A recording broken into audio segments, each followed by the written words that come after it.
સ્વતંત્રતા પર્વની ઉજવણીને લઈ સુરતના ડિંડોલી વિસ્તારમાં તિરંગા યાત્રાનું ભવ્ય આયોજન કરાયું હતું, જેમાં બાઇક રેલી યોજી લોકોએ દેશભક્તિના દર્શન કરાવ્યા। સુરતમાં 79માં સ્વતંત્રતા પર્વની હર્ષોલ્લાસ સાથે અને દેશભક્તિના ભાવ સાથે ઉજવણી કરાઈ હતી। ઠેર ઠેર ધ્વજવંદન સહિતના કાર્યક્રમ યોજાયા।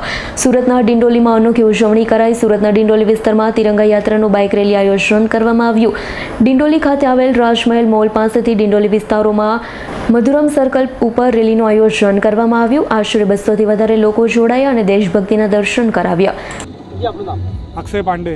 અક્ષયભાઈ, કઈ જગ્યા રેલી કરવામાં આવ્યું છે અને શું છે રેલીનું મુખ્ય કાર્યક્રમ? આજે આપણો સ્વતંત્ર દિવસ છે, એની ઉજવણી માટે આપણે ડિંડોલીમાં રાજમહેલ કરીને મોલ આવ્યું છે, એની બહારથી આપણા 100 બાઇકો, 100 થી 200 બાઇકો અને 100 જેવી ફોર વ્હીલર લઈને બધા યુવાન લોકો જોડાયેલા છે અને બધા યુવાન લોકો મળીને આખા ડિંડોલી વિસ્તારમાં રેલી કાઢવાના છે દેશની આઝાદી માટે।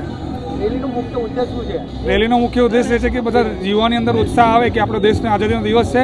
ઘણા બધા આપણા યુવાનો છે, એ લોકોને ખબર છે કે આજે દેશની આઝાદીનો દિવસ છે, પણ એ લોકો ઉજવણી નથી કરતા, પણ એ લોકોને બતાવવા માંગીએ છીએ કે ભાઈ તમે લોકો બી થોડુંક એક્ટિવ થાવ અને ઉજવણી કરો એમ।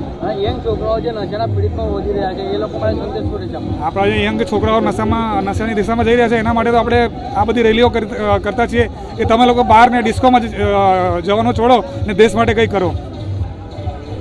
Bureau report S9 news Surat.